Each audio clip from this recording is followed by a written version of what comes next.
don't know where. Nice job. Good guess. Oh, wow, good guess. Good guess. Slay, yeah, go ahead. You're good.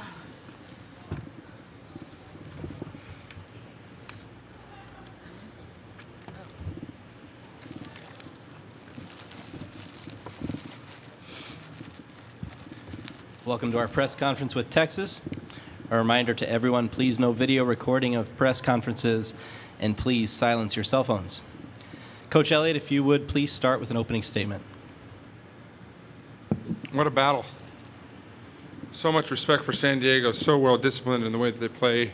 Jen and her staff did a phenomenal job with that team, and there was no easy out for us. We were really challenged from a coaching staff of finding some good offensive weapons to try to get past it, but also trying to get the ball to the floor. And game one, we just made too many errors. This is a sport where if you make too many errors, you can beat yourself, and we did that in game one. Still had some opportunities we're fighting, but really proud of our kids for the way that they looked at each other and believed in one another, and different people stepped up tonight. I thought Logan struggled for a while early on and had other players step up and be able to do that, and then like Logan, she can come back and finish real strong and gets the final kill for us. But complete team effort. I'm really proud of them, and being at this level, at this stage, is not easy to get through, and just really happy that this team gets to stick together for another 2 days.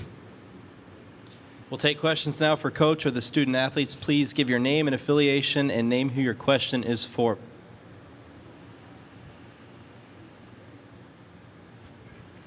Danny Davis, the Austin American States of Madison. Just overall reactions to getting back to the championship match and this team being one win away from a title. I mean, it's awesome. I mean, every team is so different, so you can't really compare them. But just the drive and the grit that we have on this team is something that I've never been a part of. And to be able to play alongside these girls has been an absolute dream. But it's great to be back, have good mems here, obviously. And I think we can all say that we felt super comfortable just in practice and getting here and getting adjusted to the court. And it kind of took a little bit for us to get our groove, but we ended up turning it on, and that was that. But super excited to be back and love Omaha. Cedric Golden, Austin American Statesman. Is this on? Okay. Madison, after you guys won over Ohio State, Asia said you're deep enough that this isn't all on Logan Eggleston to do it alone, and tonight was proof of that. If you could talk about the depth on the team and the experience that helped you guys get through this one. I mean, we have so many weapons, and it takes a lot of pressure, I guess, off of us, knowing that someone can step up in any given moment and knowing that our teammates are going to step in and make a game-changing play if we need them to. And I think of us getting stuck in a rotation and Melanie being able to come in, gets a kill right off the bat, has been on the bench the whole time, cold shoulder, but gets us out of that rotation, and we end up signing out and got on a run. So just little things like that just makes me think about it, and it's super nice to be able to have a ton of people that can do a ton of amazing things, and just knowing we can lean on each other and you don't have to do it all by yourself. Yeah, M.A. Vogel from ESPN.com. Coach, I think this was the 5th time this season you guys have lost the first set, but you've won all 5 of those matches. You said you kind of beat yourself in that set, but can you talk about your team's resilience that even losing that first set, they come back? Yeah, I mean, the first set we were just struggling putting the ball in play. With service errors and hitting errors, we just couldn't find the court, and sometimes that happens when teams start digging early on, and we didn't attack the court enough. I thought game one, our blocking was not as sharp as it could be. We were a little high, and we were getting tooled a lot, and they were just attacking the block. And we talked to them about hand positioning, being a little bit lower and tighter.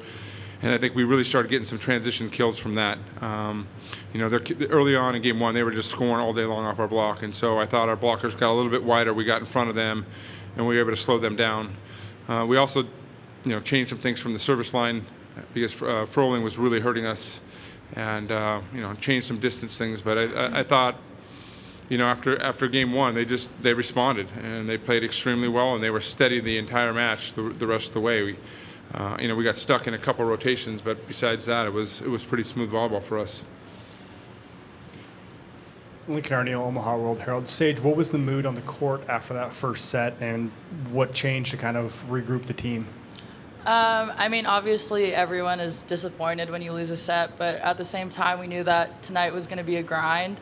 We knew that we were going to have to fight for every single point through every single set, and we knew that we weren't going to be able to take our foot off the gas. So them fighting as hard as they did the first set, second, third, fourth, they're a great team, but it was just more from our point of view of taking control and taking initiative of that game and being like, okay, we're going to win this thing. How are we going to win this thing? We're going to lean on each other. We're going to trust our training, and we're going to do what we came here to do. And so I really commend San Diego for a great performance, but I think our team really came together between that first and second set and kind of just made the decision that we weren't going to let this game get away from us.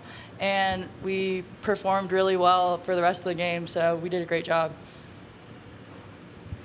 Sage or Madison, at one point in that fourth set, there was about a 4 Longhorn pileup. I think, Sage, you're involved in that, and Madison, you finished off the kill. Could either of you talk about that play and what that says about your team?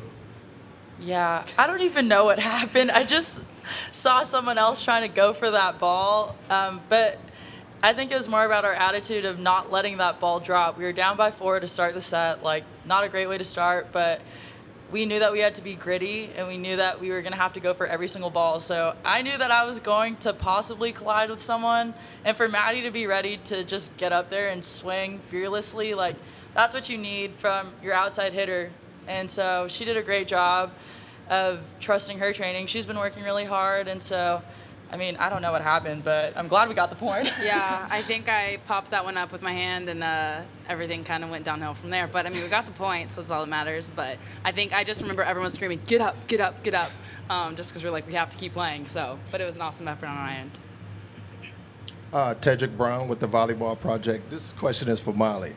What are you able to do to kill time for the excitement coming into these games? Are you able to sleep well, or what do you do to manage your time? Yeah, I think I speak for a lot of people on our team. We have to get a nap in. We're good at that. That's one thing we're really good at. So, yeah, we do a really good job of just treating. We've been talking a lot about treating these games like any other game. Yeah, they have a lot of importance, and there's a ton of excitement around it, but we really just want to treat it like every other game and go out there and play Texas volleyball. So I think focusing on that and getting our pregame nap is something we focus on. Hey, Molly, over here. When you lose that first set, but you look around that huddle and you see all this championship experience, people who have been through it and been in matches like this, was that kind of a calming effect for you guys because there was a lot of volleyball left to be played? Oh, yeah, for sure. I think that everyone can say the first set was not our perfect set, and it was not good volleyball on our end, and we lost by 2 points. So I think that that's also something that we know we can turn on and just rely on our training. And it feels awesome to go out and play perfect volleyball and sweep a team, but it's an even better feeling to not play the perfect game, grind through the hard times, and beat a team in 4 sets like that. That's an amazing team. And to be able to turn around and just like fall back on our training like we've been saying, I think is an even better feeling than going out and sweeping 3-0. Jarrett, what made you want to go to Melanie in that fourth set, and what kind of trust is there to bring her in when she has been sitting on the bench the whole match? Yeah, how about that swing to get a side out for us? It was awesome. Molly's a right side, and so she hits 2 times on the right, 1 time on the left. And, we were struggling with ball control. We were struggling getting a good swing, so we just tried to kind of solidify the ball control a bit more. And if we got an out-of-system swing, we wanted Melanie to take that swing. No offense to Molly at all. She's done a great job all night, but we were just looking to get a more quality swing from someone that's a little bit more experienced from hitting on the left when the ball's out of system. So we've done it a lot this year in certain times, and she responded. Stephen Munson, USA Volleyball. Madison, how did training with the national team this spring help you to prepare you for the season and help you in this moment? I mean, it's always so fun to train with the best, and even if it's only for a week or 2 weeks, it's nice to be able to be surrounded by greatness, and it inspires me to come back and kind of bring some of the knowledge that I got from USA back to my team, and just motivates me to work even harder. I would love to be able to represent USA at some point in my career, and so it's just a great reminder just of what I'm capable of accomplishing, and also just to be able to be surrounded by amazing people is just another plus, so it's been awesome. We have time for a few more questions. Yeah, Coach, I think this is Texas's 8th NCAA final, 9th including the AIAW.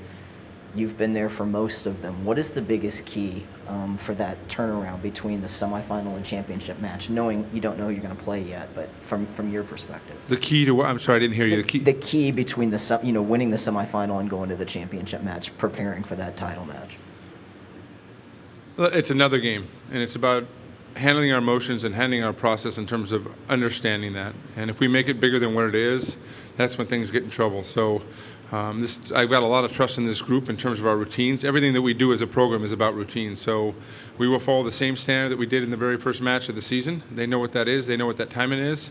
We'll try to find some time right now, getting them home, back to the hotel to spend some time with their family to enjoy this process a little bit. But I've been really impressed with their resilience and the way that they want to fight. They really want to earn this thing, and now they've got that chance, and we're going to go for it.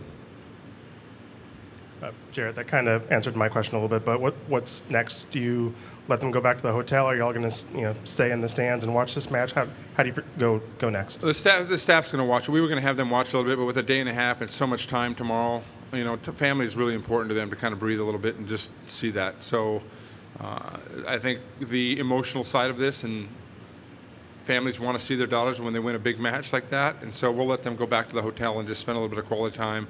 We'll get the film organized for them, and we'll get them organized. Take one more question down here. Yeah, Molly. He's gone to Bella a lot here late in the season, and she's delivered. Any conversations about her taking that one off the head for a dig? I mean, I don't know that you see that every day.